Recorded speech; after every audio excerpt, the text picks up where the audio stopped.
Well, greetings and salutations, everybody. Welcome to AMC Mailbag, the all-mailbag show here on AMC Movie News, where all we do is take your mailbag questions. My name is John Campy. I'm the editor-in-chief of AMC Movie News, and I'm so glad you decided to join us on this Saturday for Mailbag. Looking forward to getting to your questions, but as I have done lately, it gets lonely in the AMC Studio B here, so I have another friend of mine here who has very graciously agreed to come on in and help me with AMC Mailbag today. I'd like to introduce you guys to, from the Pretty Little Liars After Show, Miss Stephanie Gray. Stephanie, how are you? I'm good. Thanks, John. Thanks for the warm introduction.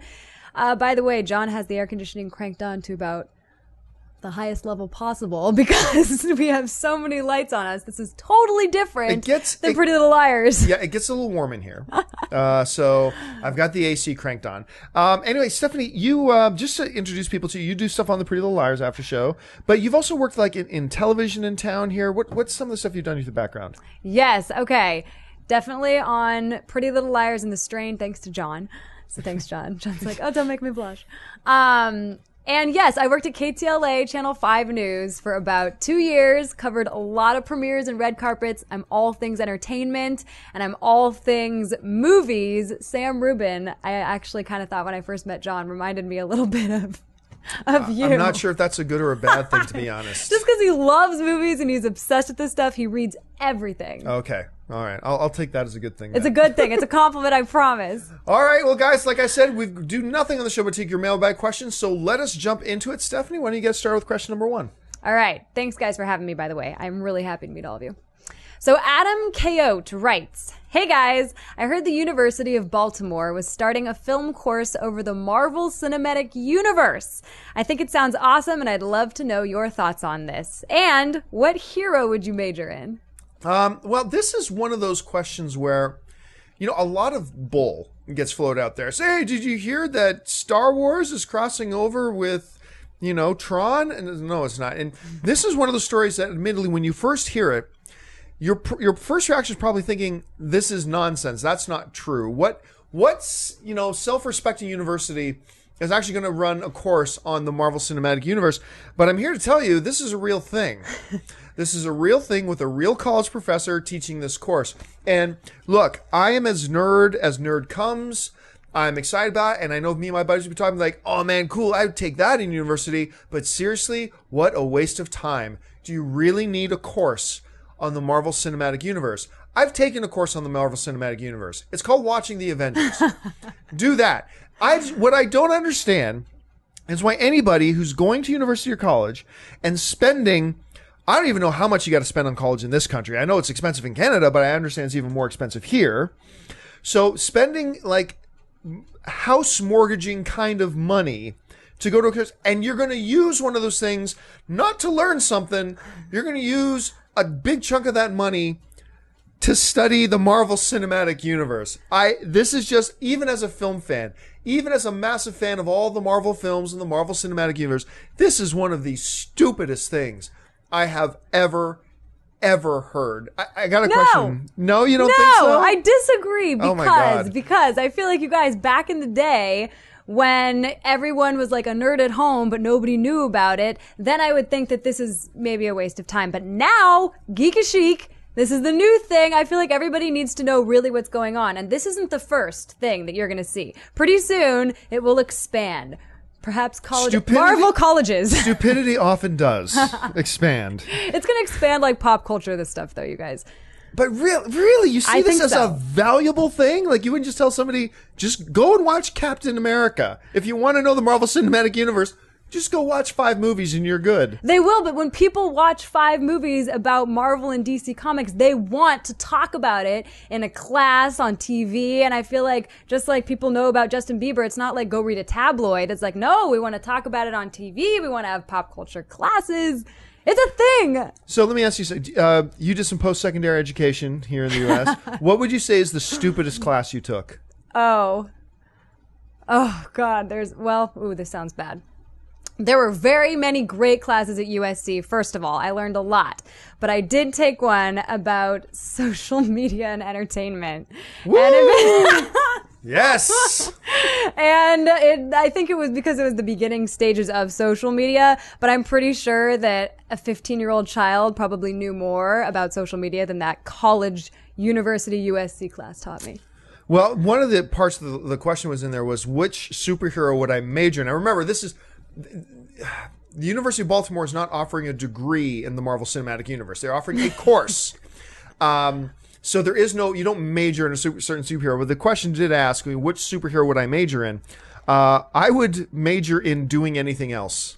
I would major in doing absolutely anything else. So that's what I would major in. If you had to pick, though, if you had to absolutely pick your favorite DC/Marvel comic book heroes, what would it be?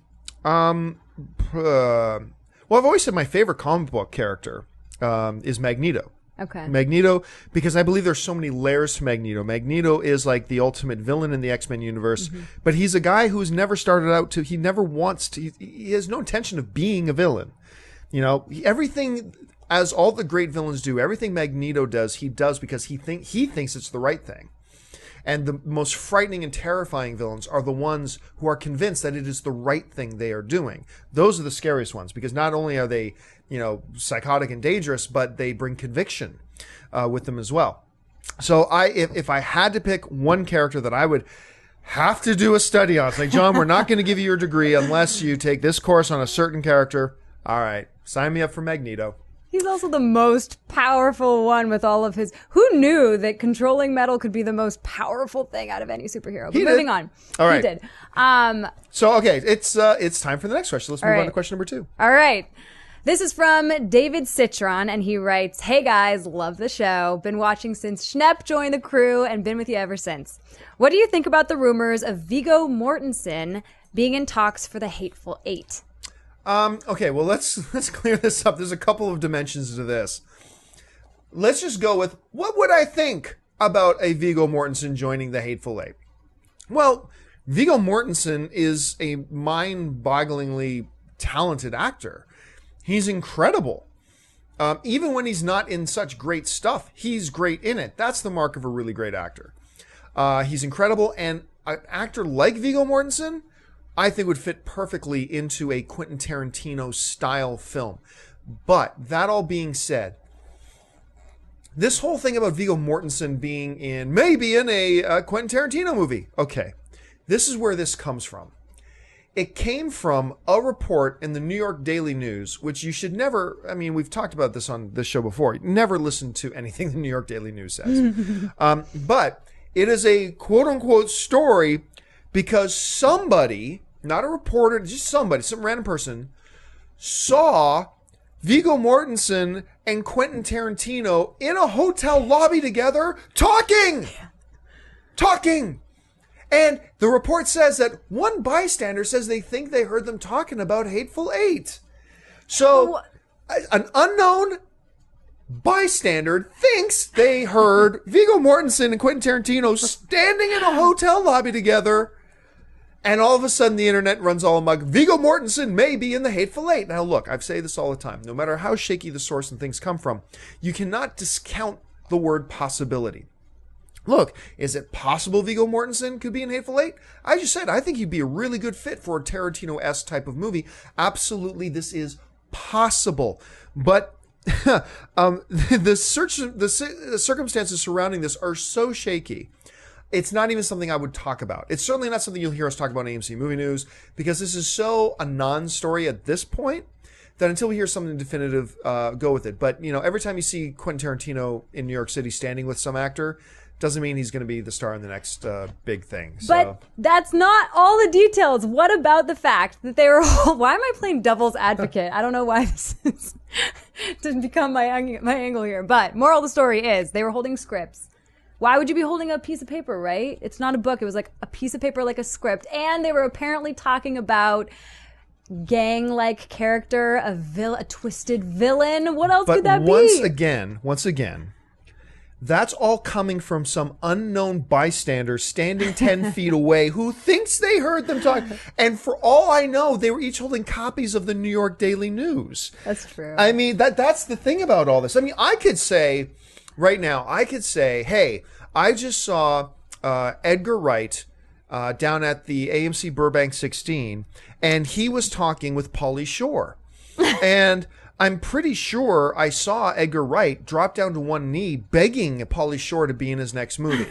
And then I say that to some newspaper and boom, it's an internet story. Okay. Nobody credible saw this. That's true. This isn't like, it's just somebody said they saw somebody else say they overheard these two guys standing in a thing. It's true. It's just that guy could have been drunk. He could have been on drugs for all we know. He could be hallucinating. And the 1% that it could be true. But something's got to be more than 1% could be true for us, or else we would spend, we would have an AMC movie talk show that is 3 hours long every day talking about all these flaky, thin rumors that 999 out of 1,000 turn out to be nothing. But of course, 1 out of 1,000 are, and you can't preclude that from being a possibility. However, just keep in mind, this is nonsense until somebody actually says it's not. So let's just keep that in mind. But I liked him in Lord of the Rings, and I hope it happens. I like him in everything he's in. The dude's an incredible actor. Like Eastern Promises is like his performance in Eastern Promises is like so compelling and so riveting and so powerful. There were problems with Eastern Promises as a movie as a whole for its structure and its pacing and whatnot, but Viggo's performance in it is just mind blowing. So good. All right, what's next? All right. So Aaron writes, "Hey AMC Movie Talkers, love your show. My question's about the upcoming Deadpool movie. So far, you've only talked about whether or not it'll be rated R or PG-13, but to be honest, that's not what's bothering me. I'd rather like to know why they're releasing the film in February. Doesn't the studio trust Deadpool enough to survive the summer movie season? After all, Deadpool can survive almost anything. Captain America 3 comes out in April, and the next big comic book movie that year will be Shazam in August, so why don't they release Deadpool in June or July?" I think because this comes up a lot when we talk about this, especially amongst comic book fans. Look, all of us know Deadpool, and when I say us, if you are a proud member of one of the members of Samco, Sons of AMC Online Originals, if you ride with Samco, you know who Deadpool is, and you know how cool of a character he is and what he's about and stuff like that. But we often forget that we are the 1%. We are the 1%. I can get on now. My mom is one of these women. Tell me about your who mom. is not completely like socially, like, you know, a lot of moms, they know nothing about pop culture, whatever. Yeah. Like, what's this iPhone thing? That's not my mom. She's on it. My mom's got tablets and all this kind of stuff. My mom loves Lord of the Rings. She, you know, all that kind of stuff. But my mom doesn't know who Deadpool is. My cousin doesn't know who Deadpool is. I almost didn't know who Deadpool is, but then I remembered XMen, which I feel like most people have seen, right? Right, and then Ryan I was Reynolds. like, oh, Ryan Reynolds. But that just proves the point. That is a lot of people's only exposure to who or anything what Deadpool is. So, like a lot of us in the 1%, we'll sit back and go, oh my gosh, Deadpool is going to be huge. No, back up. Let's get Deadpool introduced to people first. Let's talk about the possibility of a Deadpool sequel maybe being huge. Deadpool is not going to make a ton of money. And I think Fox knows this. Deadpool's not going to make a ton of money. The hope, and I think the reason they're okay with going ahead with this film is because they believe in the franchise possibilities of Deadpool. Fox right now is betting on that they can make a Deadpool movie, make it PG-13, but still make it edgy and really great, and make it wonderful to the point that people love it, so that when they put out the next Deadpool film, or when Deadpool pops up in one of the XMen films, that the box office will be huge because now people know who Deadpool is, they fell in love with Deadpool, and all this kind of stuff. Now, with regards to your question about why not make it in the summer instead of February, because February is kind of like January, is where movies go to die. I've been saying for a while now, like, number one, I don't think Deadpool fits in the summer. I just don't. But I've been saying for a while, I think I said it on AMC Mailbag last week. I said, look, I think there is an opportunity for January, February, and September. Because one of the reasons that Guardians of the Galaxy has been number one at the box office 5 out of its first 7 weeks was because nothing was opening against it. Like, you had Teenage Mutant Ninja Turtles, which took over number one spot for a couple of weeks.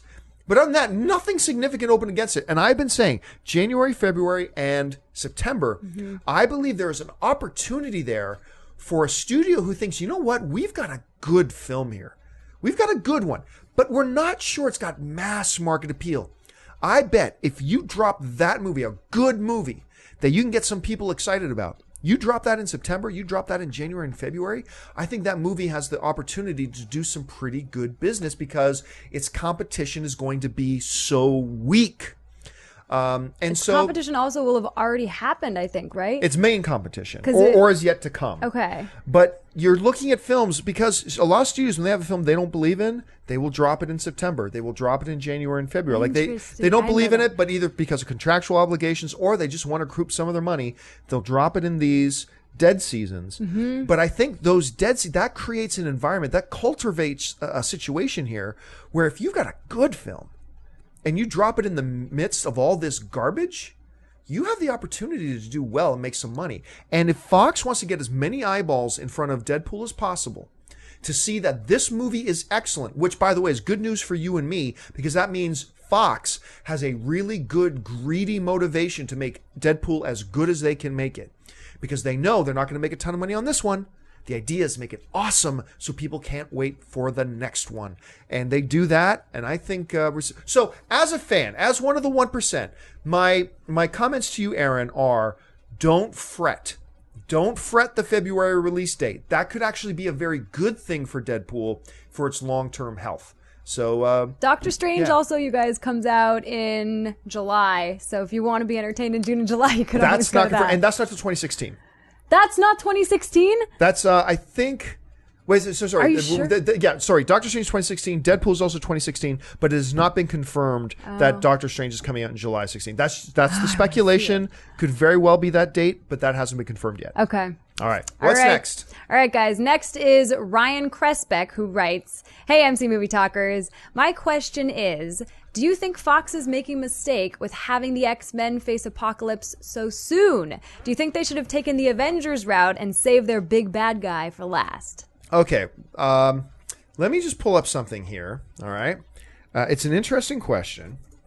So when you say, are the X-Men rushing it, to have them face Apocalypse, and in your words, too soon? It's been almost 15 years. you remember, like you do know, right? That the first X-Men film came out in 2000, almost 15 years ago. So I don't know what our definition of too soon is. And let's remember, truly, the big bad guy of X-Men is not Apocalypse. The quintessential X-Men villain and X-Men foil is Magneto. He's been around since the beginning. And let's remember, too, that, yes, Apocalypse kind of represents that final big boss on the final level of the video game you're playing. Sure. But there is a pantheon of great X-Men villains. We haven't even been introduced to Dr. Sinister yet, or Mr. Sinister yet. We haven't been introduced to him. He, to me, is one of the most fascinating of all the X-Men villains. There's still the possibility of an Onslaught. Onslaught is a serious possibility they can look at down the road. The point here is that once we get to 2016 and they do Apocalypse, and let's even go beyond that, nothing says they have to defeat and kill Apocalypse in one movie. This could turn into a 2-film arc or a 3-film arc. Who knows? But what we're saying is minimum we're talking about is the end of the summer of 2016. And if they do polish off Apocalypse and want to keep going, there's still a lot of very good villains they can do. And remember this too. You don't always have to adhere to the law of diminishing returns. You don't always have to have the next big guy be the bigger bad guy and a bigger bad guy and a bigger... You don't have to necessarily go... And I talked about this before. You don't always have to just save the neighborhood, save the city, save the country, save the world, and then where else do you go? You can go back to saving the little girl. You can go back to saving the town. You can go back to saving the community center that the evil property developer is looking to shut down and turn into a mall. You can go back to these things. Captain America just proved that. Look, in Avengers, right? In Avengers, they save the planet from this massive alien invasion. Where do you go from there? Spin-offs! Yeah, well, Captain America, they bring it down a bit. Was there still a really big threat? Was there still a really big, consequences to the actions of the villains? Absolutely. Yeah. But it was scaled down from saving the world from an alien invasion. And you can do that. I think they're setting themselves up, like you mentioned before, like bringing characters out like Deadpool and whatnot, because they want to set it up for their own sequel. So they're like, hey, let's bring everybody out, let's do this movie, and then everybody knows our characters, and then we can make more money. And I am still of the opinion, too, that I think Fox is still looking at a way to merge their X-Men and their Fantastic Four universe. I don't know that they're doing that with X-Men Days of Future Past, or X-Men Apocalypse, I mean. But I do believe they're looking at creating a cinematic universe with those two entities. I think they're going to wait and see how the new Fantastic Four does with Miles Teller and Kara. No, what's Mara's first name? Katie Mara? Yeah, Katie Mara, Michael B. Jordan, Toby Kebbell. I mean, it's looking really good, to be honest. So they want to do that. But let's also not forget that they could just reboot X-Men. They could just, after Apocalypse, reboot. Yeah. And because it's been running by the time Apocalypse comes out, the X-Men franchise will have been running for 16 years. 16 years and a lot of movies. So maybe they'll reboot, maybe they'll keep going, but even if they do keep going, I think they got a lot of villains still ahead of them, so I think we're safe. All right, what's next? I think we're safe too. All right, Malcolm McLintyre writes, hello AMC, love your show. I was just wondering if you've heard any news on what role Matt Damon's role will be in Christopher Nolan's Interstellar. That's a great trailer. As he is uncredited on IMDb. It just seems strange to me to have such a big star in such a big movie being uncredited. Yeah, that is actually a pretty cool mystery going around like that. It's like Matt Damon is in Interstellar. But why would Matt Damon agree to just be in some tiny thing? He's obviously, the trailers have come out, no sign of Matt Damon. You go to the IMDb page, he's at the very bottom of the list, just says uncredited. Literally at the bottom of the entire cast list. But this isn't the first time this has happened in Matt Damon's career. Do you remember that little film? I think it's called...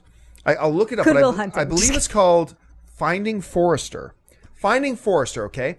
Finding Forrester, a movie with Sean Connery that was... Oh, I remember that. In many ways like Good Will Hunting. Mm-hmm. It's about this Sean Connery character, and there's a young black character who's kind of the Matt Damon character from the other movie, blah, blah, blah. And then at the end of the movie, Matt Damon shows up.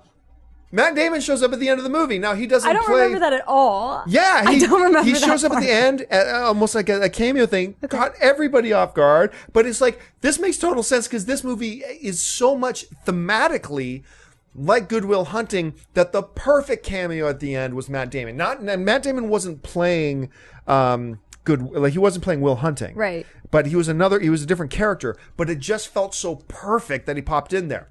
So... what is he going to do? What is Christopher Nolan doing with Matt Damon in this film? The answer to that question is we don't know.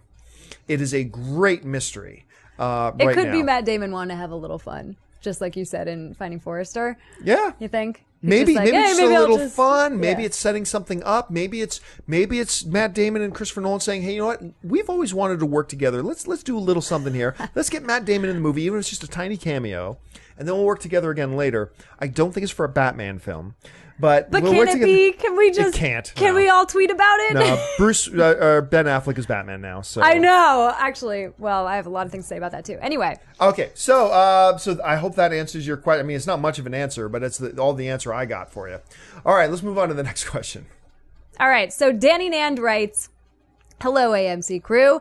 There have been rumors on various websites that William Shatner and Leonard Nimoy will reunite in Star Trek 3. Do you guys have any inside info about this? I think it would be huge if this was true, especially with the 50th anniversary of Star Trek coming up.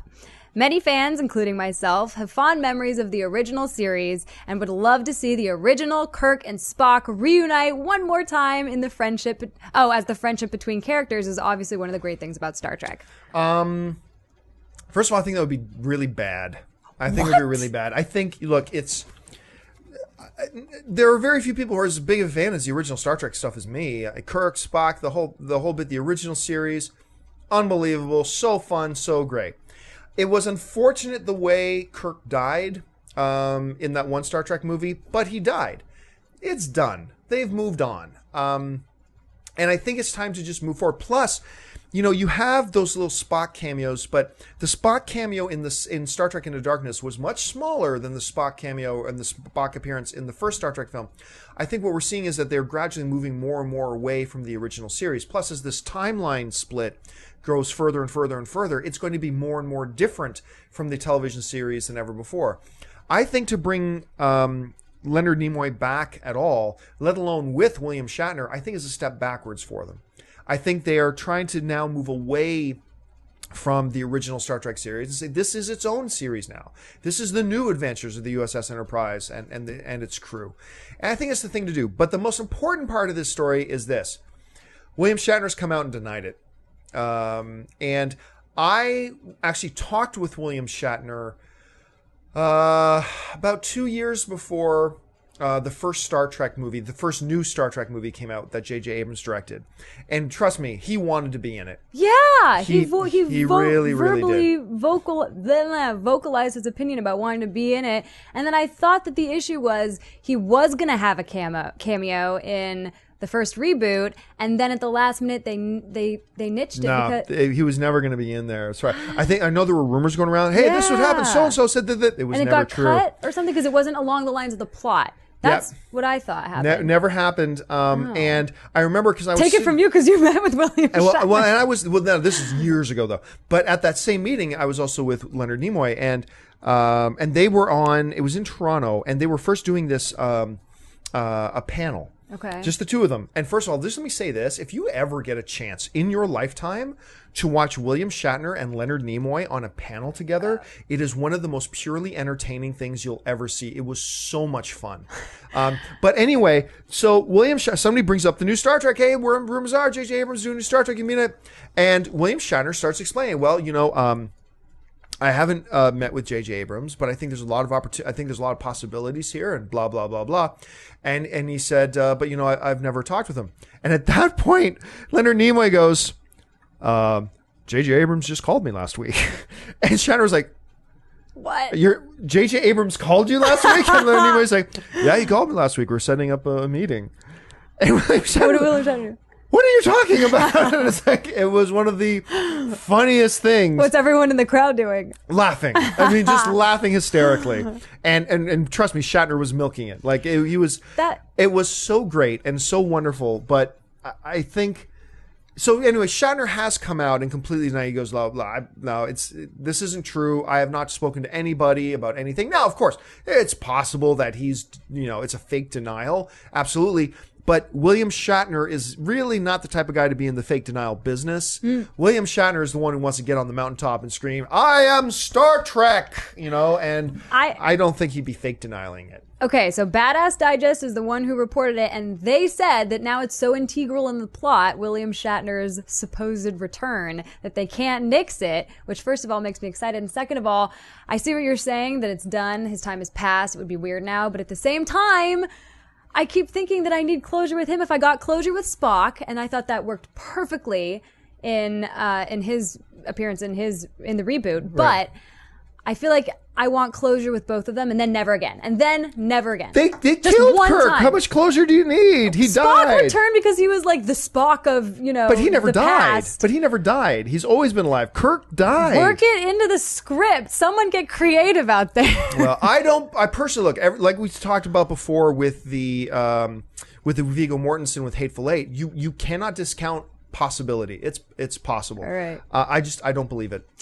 For all the reasons I mentioned, I personally don't believe it. Now, would it be cool? Would it be great? I still think it would be a bad idea, but I can see why some people would find it to be a very cool idea. I get it. I really do. But I just don't think I don't think it's believable at this point at all. So anyway, all right. Sorry, we're still on the last question, aren't we? Yes. All right. Let's move on to the next question. So what do we got? Sherry Gumpert writes, "Hello, AMC crew. Been watching for the longest time now. My question is about Hot Tub Time Machine 2. Talk about switching directions. Its marketing is just terrible. I only saw one Red Band trailer and nothing else. I'm a huge fan of the first and would hate to see this fail. Thanks for bringing on the filthy." I love Hot Tub Time Machine. I love Hot Tub Time Machine. That was such a pleasant little surprise movie to me that I had absolutely no expectations going into that. And it made me laugh my ass off. I just laughed a lot. There's so many things wrong with it, sure. But what I say about comedies is you can be forgiven an awful lot of stuff in a comedy film if it makes you laugh. Mm-hmm. And Hot Tub Time Machine made me laugh. That one scene where the two guys are in the bathroom after losing that bet, and he's got the hand soap. I don't know if you've seen it, had the hand soap in his mouth, and you know what he said, what he thought the hand soap was. That movie is so funny, such a pleasant surprise. What is interesting about the trailer for the second one, the Red Band trailer, is that there is kind of no even attempt to explain the absence of John Cusack. That's my biggest issue, is that if you're going to rest so heavily on John Cusack in the first movie, and I thought he really did lead the group. He was the leader. And then you're going to nix him in the second one. First of all, Adam Scott I love, but I don't feel like he's going to be able to carry that movie like John Cusack did. And they don't really explain it at all. I know Adam Scott isn't the same character as John Cusack. But... Right, no, he's a different guy. But I mean, that's not to say that the movie won't explain where he is. But it just would have been interesting to say in the trailer. But the one thing the trailer does lead me to believe makes sense is all that stuff in the trailer happens, it looks like at a party. Yeah. So all you need to say is right at the beginning of the film, oh, so-and-so can't make it. He's got to go do this with his kid. Okay, so he's not at the party. And if he's not at the party, then he doesn't witness the assassination attempt. He can't jump into the hot tub with the rest of them and blah. And that kind of explains it. But it would have been kind of cool if they at least referenced that in the trailer, because the absence of John Cusack in the trailer is really glaring. The funny thing is, as much as I really liked John Cusack in the original, I loved him in it. I really did. And he was the lead of it. I remember saying when the news first came out a year and a half ago that they're going to do Hot Tub Time Machine 2 and John Cusack isn't returning, I thought, the odd thing is, out of the four guys, he's even though he was the leader, he's probably the one guy you could probably do without. Because the other three, I felt like the other three are the ones who really very charactery. They're the ones who carried the comedy of the film. Okay. And I thought, if you're going to do a sequel and you said you can only have three return, as much as John Cusack is the best actor out of the three of them, by far, I would have picked those three guys to come back. I have a totally different question. Sure. Have you ever seen a sequel that you liked as much as the original film? And I know this is a question everybody talks about, but seriously though, have you ever seen a sequel? Yeah. That you liked as much? Oh yeah. What was the movie? Several. Dark Knight Returns, I think, was better than Batman Begins. That's like the only one. A lot of people will point to Empire Strikes Back as an even better over the original Star Wars. Rush Hour 2 is an infinitely better film than the original Rush Hour. All right. X-Men 2, I think, is better than the first like, X-Men. that's enough, John. Okay. But your point is that more often than not, the sequel is not as good, and partly because, in my opinion, they want to overcompensate for the fact that the idea isn't fresh anymore. So what do? They start putting too much stuff in. And I feel like when I saw the trailer for this, they were putting too much stuff in. They were in the future. There was lots of different girls. There was all this weird futuristic stuff. They were then in the past. I don't know. It was too much. These are all reasons I love the trailer. I really like the trailer. Let me back off that statement a bit. I did not love the trailer, but I really liked it. I thought it looked funny. I just think that it's going to be a little too much when you actually see the movie, but that's just my prediction. All right. Horrible Bosses is a sequel I want to see. I'm very, very really interested bad. in Horrible Bosses too. I think it's going to be great. Seeing Christoph Waltz and Chris Pine as the father and son villains. Chris Pine looks funny. I had no idea he was that funny, but he looks like he's going to be funny. All right, time for the last question of the day. What do we got? Henning Tifton writes, "Hey guys, what do you think of the choice of Christopher McQuarrie as director of Mission Impossible 5? Personally, I think his direction on Jack Reacher was fine, but a little inconsistent in terms of humor and tone. Have a good one." Smiley face. Yeah, well, look, but we got to keep a couple things in mind here about McQuarrie and his thing. Okay, Jack Reacher, I think he did a very good job. Did it have some inconsistencies? Yes. Were there a couple of hiccups in it? Yes. Was the third act as strong as the first two acts? No. But overall, as a package, I thought he did a really good job with that film, and I enjoyed Jack Reacher very much. I wish he had done better, because I would be actually quite curious to see a Jack Reacher too. But his work does not just stop with Jack Reacher. He has actually worked with Tom Cruise now for a long time. He actually wrote Edge of Tomorrow. Yeah. Which everybody who sees that movie acknowledges that's a great film. So he wrote Marketed Edge of Tomorrow. Terribly. Marketed absolutely terribly. But so good. He wrote what I think is Tom Cruise's most underrated film, and I will always bring this one up, that actually X-Men director Bryan Singer directed, which is Valkyrie.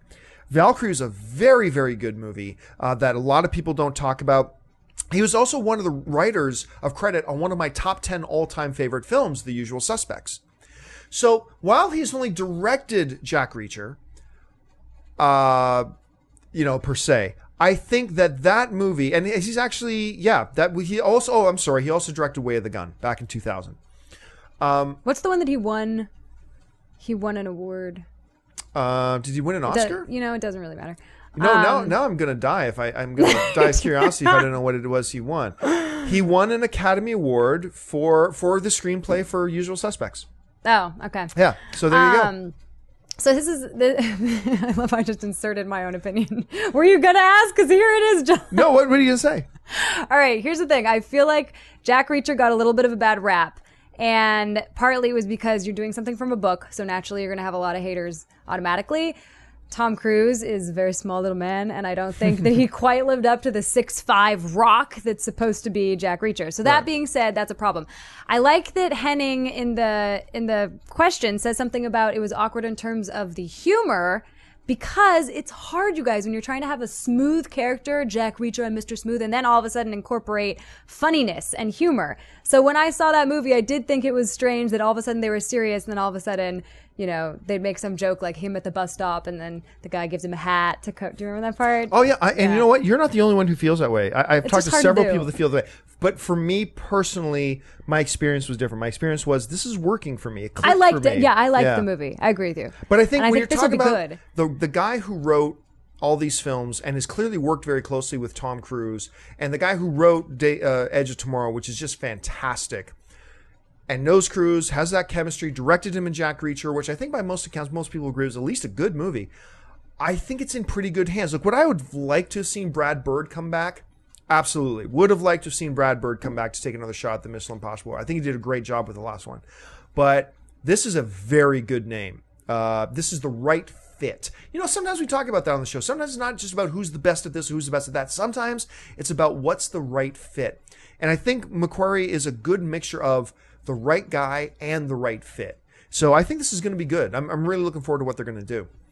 So that will do it for us, folks, for this installment of AMC Mailbag. Thank you so much for joining us today. Listen, don't forget, lots of great films playing at AMC Theaters everywhere right now. Head on over to www.amctheaters.com for all your theater, your showtime, and of course your movie ticket information. And listen, if you would like one of your topics or questions brought up on AMC Movie Talk or AMC Movie News, you can email your question at any time to amcmovietalk@gmail.com. Send on in your questions. Maybe you'll see it answered on AMC Movie Talk. Maybe you'll see it answered on AMC Mailbag. You never know. I want to thank, first of all, of course, the lovely Stephanie Gray sitting beside me. Thank you for coming in and working with us today. Thanks, you guys. Where can people find you online? You can find me on Twitter and on Instagram at Stephanie L as in Lauren Gray. And I hope to come back, you guys. This was way more fun than I even realized. You just get to say your opinions about stuff and talk about movies. Thank you so much for filling in. No problem. It's always good when I'm not sitting here by myself. And of course, guys, you can find me on all the various social media networks, Instagram, Facebook, Twitter, whatever, just at John Campia. So that'll do it for us. My name's John Campia for AMC Mailbag. And folks, until next time, keep yourself healthy and you stay classy. Woo! Bye-bye.